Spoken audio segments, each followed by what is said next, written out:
आप सभी साथियों को मेरा नमस्कार। साथियों, आइए देखते हैं शिक्षा विभाग एवं रोजगार से संबंधित कुछ महत्वपूर्ण अपडेट। साथियों, पहली अपडेट है म्यूचुअल ट्रांसफ़र को लेकर के 2796 शिक्षकों का हुआ है तबादला। जी हाँ साथियों, 2796 शिक्षकों का तबादला भी हुआ है। साथ ही साथ स्कूल टू स्कूल ट्रांसफ़र करने से जो है शिक्षकों में निराशा भी है। वहीं नई शिक्षक भर्ती शुरू करने को लेकर के अभ्यर्थी जो है लगातार प्रयासरत हैं और लगातार मांग कर रहे हैं। वहीं अब जो है उत्तर प्रदेश के बेसिक विभाग के अंतर्गत आने वाले विद्यालयों में 31 जुलाई तक 6 वर्ष पूरी करने पर भी मिल जाएगा प्रवेश। वहीं यूजीसी नेट रद्द जांच के आदेश। वहीं यूपी बोर्ड में बड़े बदलाव, साथ ही साथ स्कॉलरशिप यूपी स्कॉलरशिप में भी होने वाले हैं कुछ महत्वपूर्ण बदलाव। चलिए साथियों, देखते हैं सभी खबरें विस्तार से। तो 2796 शिक्षकों को दूसरे जिलों में तबादला। घर से 55 किलोमीटर दूर मिला स्कूल, फिर होगा विवाद। साल भर के बाद आखिर 2796 परिषदीय शिक्षकों का तबादला मंचा जिले में हो गया है। बेसिक शिक्षा परिषद के सचिव सुरेंद्र कुमार तिवारी ने बुधवार को अंतर जनपदीय पारस्पर स्थानांतरण के आदेश जारी कर दिए। कुल 1398 जोड़े यानी कि 2796 शिक्षकों को तबादले मंजूरी मिली है। सचिव ने पहली बार एक जिले से दूसरे जिले में तबादला करने के बजाय सीधे एक से दूसरे स्कूल में ट्रांसफर कर दिया है। सचिव ने सभी बेसिक शिक्षा अधिकारियों ने निश्चित किया है कि स्थानांतरित शिक्षकों को कार्रवाई ग्रहण कराने की कार्रवाई 22 जून तक की जाएगी। अभिलेखों का परीक्षण करते हुए स्थानीय शिक्षकों को अनिवार्य रूप से एक साथ कार्यमुक्त कार्रवाई ग्रहण कराया जाए। यदि स्थानीय जिले में उस बैच के अध्यापकों की पदोन्नति नहीं की गई तो ऐसे शिक्षकों को कार्यमुक्त नहीं किया जाएगा। स्थानांतरित एवं पोर्टल पर कार्यमुक्त करने और कार्रवाई ग्रहण करने की कार्रवाई की जाएगी। वहीं घर से 55 किलोमीटर दूर मिला स्कूल, फिर होगा विवाद। वहीं अंतर जनपदीय पारस्परिक तबादले के बाद स्थानांतरित जिले में शिक्षकों के घर से स्कूल की दूरी 50 से 55 किलोमीटर होने विवाद होने लगा है। तो कहना है कि आवेदन करते समय कहीं पर नहीं लिखा था कि स्थान स्कूल से स्कूल किए जाएंगे। इससे पहले जो भी स्थानांतरित हुए थे उसमें जिले से जिला आवंटित हुआ था। बेसिक अधिकारी कार्यालय से काउंसलिंग के बाद ऑनलाइन स्कूल आवंटन हुआ है। जिले में स्कूल आवंटन भी ऐसे करते हैं, लेकिन सादे से स्कूल आवंटन सचिव ने कर दिया है। यदि स्कूल से स्कूल ही ट्रांसफर करना है तो नए जनपदों में सचिव की वरिष्ठता समाप्त नहीं होनी चाहिए। अभी तक जो भी अंतर जनपद स्थानांतरण हुए हैं उसमें कार्यमुक्त होने की अनिवार्यता नहीं थी, लेकिन इस बार कार्यमुक्त करने का आदेश दिए गए। तो ये काफ़ी चीज़ें बदलाव है और जो है शासन देश में इस बात का उल्लेख नहीं होने की वजह से अब ये समस्याएं और ज़्यादा बड़ी हो जाएंगी और कोर्ट कचहरी का भी मामला फंस सकता है। तो साथियों, देखते हैं अब अगली अपडेट। नई शिक्षक भर्ती के लिए निदेशक से मिले डीएलएड प्रशिक्षु। डीएलएड, बीटीसी, टेट और सीटेट पास प्रशिक्षुओं को नई शिक्षक भर्ती के लिए अभी और इंतजार करना पड़ सकता है। डीएलएड संयुक्त मोर्चा प्रदेश उपाध्यक्ष बीसू यादव के नेतृत्व में उन्होंने बेसिया निदेशक प्रताप सिंह बघेल से मुलाकात की। प्रशिक्षु ने बताया, निदेशक ने कहा है कि विभाग के पास अभी पर्याप्त शिक्षक है, ऐसे में नई शिक्षक भर्ती का कोई प्रस्ताव नहीं है। उन्होंने बताया कि बेसिक शिक्षा विभाग में वर्ष 18 के बाद से नई शिक्षक भर्ती नहीं आई है। इससे डीएलएड, बीटीसी, टेट व सीटेट पास अभ्यर्थियों में नाराजगी है। मोर्चे के प्रदेश उपाध्यक्ष ने कहा, सरकार जल्द नई शिक्षक भर्ती विज्ञापन जारी नहीं करती है तो हम सड़क पर आंदोलन करने को बाध्य होंगे। तो नई शिक्षक भर्ती को लेकर लगातार जो है मांग बढ़ती जा रही है, लेकिन शासन और सरकार का कहना है कि पर्याप्त मात्रा में शिक्षक हैं, इसलिए नई शिक्षक भर्ती नहीं आ सकती है। वहीं अब 31 जुलाई को 6 वर्ष के होने वाले बच्चों को भी मिलेगा प्रवेश। कक्षा 1 में प्रवेश के लिए आयु सीमा 4 माह की दी गई छूट। सिर्फ इसी शैक्षिक सत्र के लिए है सभी बोर्डों स्कूलों को छूट। अब सरकारी और निजी प्राइमरी स्कूलों में कक्षा 1 में बच्चों में प्रवेश मिलेगा जो 31 जुलाई को 6 साल की आयु पूरी करने जा रहे हैं। अभी 1 अप्रैल तक 6 वर्ष की उम्र पूरी करने वाले बच्चों को ही कक्षा 1 में प्रवेश दिया जा रहा था। फिलहाल बेसिक विभाग की ओर से समस्त बोर्डों स्कूलों को यह छूट देकर बड़ी राहत दी गई से वर्तमान शैक्षिक सत्र 24-25 के लिए छूट मान्य है। अगले शैक्षिक सत्र से फिर 1 अप्रैल को ही 6 साल की उम्र पूरी करने वाले को ही कक्षा 1 में प्रवेश पा सकेंगे। वहीं बेसिक शिक्षा निदेशक प्रताप सिंह बघेल की ओर से आदेश बुधवार जारी कर दिया है। खासकर परिषदीय स्कूलों को नामांकन बढ़ाने में बड़ी राहत मिलेगी। अभी तक इन स्कूलों में तमाम ऐसे बच्चे वापस किए जा रहे थे जो 1 अप्रैल को 6 साल पूरी न करके मई, जून या फिर जुलाई में यह आयु सीमा पूरी कर रहे थे। अब उन्हें राहत मिल गई। अगले वर्ष तक इन्हें इंतजार नहीं करना होगा। राष्ट्रीय शिक्षा नीति वर्ष 20 के तहत यह नियम इस वर्ष अप्रैल से लागू कर दिया गया था, लेकिन बड़ी संख्या में बच्चों को 6 साल की उम्र पूरी न होने वापस लौटाने की परिषदीय स्कूलों की शिक्षा शिकायत भी कर रहे थे। बीते 2 वर्षों में परिषदीय स्कूलों में छात्रों की संख्या 1,54,00,000 से घटकर 1,26,00,000 रह गई। ऐसे विद्यालयों में नाम को बढ़ाने की चुनौती है। उत्तर प्रदेश पीटी संघ के प्रदेश अध्यक्ष यादव का कहना है कि बड़ी संख्या बच्चों को वापस किया जा रहा है। अब उनका प्रवेश होने से संख्या बढ़ेगी। और लेकिन आदेश जो है काफ़ी देर से आया, इस वजह से जो है नामांकन में जितनी वृद्धि होनी चाहिए थी उतनी वृद्धि देखने को नहीं मिलेगी। वहीं शिक्षा मंत्रालय ने सीबीआई को सौंपा मामला। यूजीसी नेट रद्द जांच के आदेश। नीट परीक्षा को लेकर चल रहे विवाद के बीच शिक्षा मंत्रालय ने विभिन्न शहरों मंगलवार को आयोजित हुई यूजीसी नेट जून 24 की परीक्षा रद्द कर दी। मंत्रालय ने बुधवार को कहा कि परीक्षा में गड़बड़ी की जानकारी मिलने के बाद यह फैसला लिया गया है और सीबीआई जांच के आदेश दिए गए। मंत्रालय का फैसला। मेडिकल प्रवेश परीक्षा नीट में कथित अनियमितता को जारी विवाद के बीच आया है। शिक्षा मंत्री की परिषद का निकाय परीक्षा आयोजन फिर किया जाएगा, इसके लिए जानकारी अलग से साझा की जाएगी। कई ने बताया कि यूजीसी को राष्ट्रीय साइबर अपराध इकाई से कुछ इनपुट मिले थे। ये इनपुट संकेत देते हैं उपयुक्त परीक्षा में गड़बड़ी हुई है। शिक्षा मंत्रालय परीक्षा शुचिता सुनिश्चित करने और छात्रों की रक्षा के लिए प्रतिबद्ध है। 317 शहरों में परीक्षा हुई। बता दें कि मंगलवार को देश भर के 317 शहरों में परीक्षा का आयोजन कराया गया था। तो लगातार इस प्रकार के मामले आ रहे हैं। वहीं कांग्रेस अध्यक्ष मल्लिकार्जुन खड़गे ने इस पर लिखा है, यूजीसी नेट की परीक्षा रद्द करना लाखों छात्र छात्राओं के जज्बे की जीत है।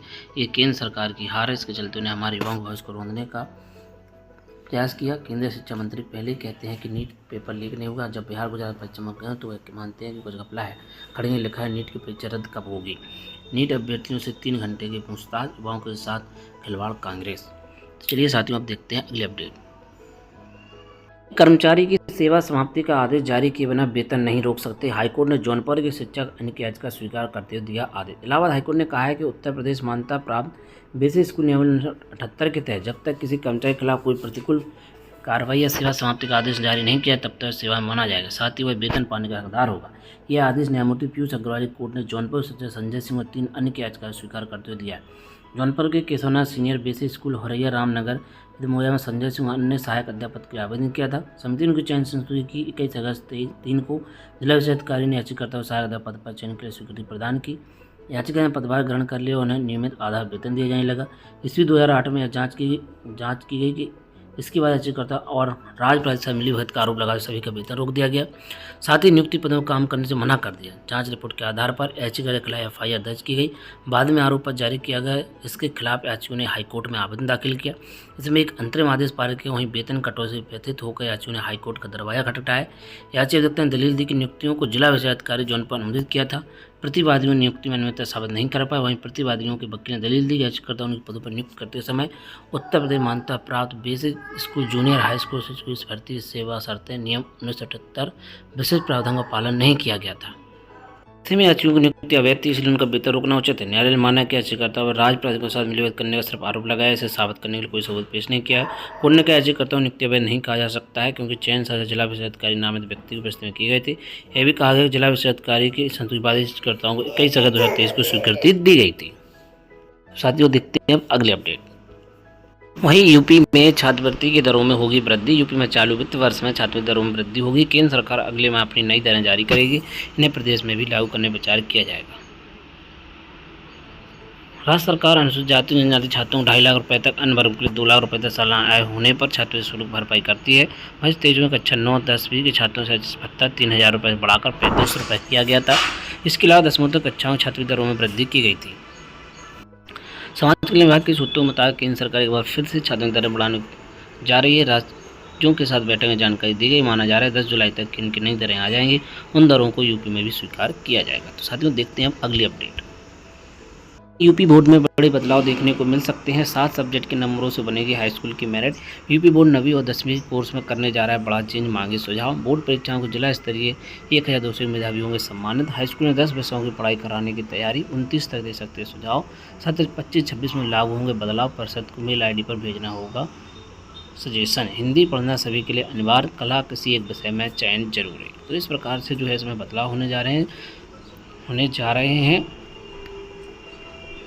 वहीं पढ़ाई शुरू होने से पहले परिषदीय विद्यालयों का होना है सुंदरीकरण। 25 जून को शिक्षकों को बुलाया गया है। परिषदीय विद्यालय शिक्षण कार्य 28 जून शुरू हो रहे हैं। वहीं बेसिक शिक्षा विभाग ने शिक्षण कार्य शुरू होने से पहले 25 जून तक सभी विद्यालयों में साफ सफाई और सुंदरीकरण के निर्देश दिए हैं। उधर प्रधान ने बजट न होने का वादा देते हुए कार्य न पूर्ण होने की बात कही है।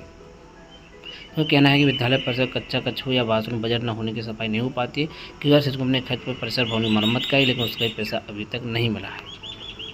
वहीं बेसिक विभाग ने बनाया पेरेंट पोर्टल पर मॉड्यूल। डिजिटल रजिस्टर पर होगी बच्चों की हाजिरी। 1 जुलाई शुरू हो जाएगी छात्रों की डिजिटल उपस्थिति।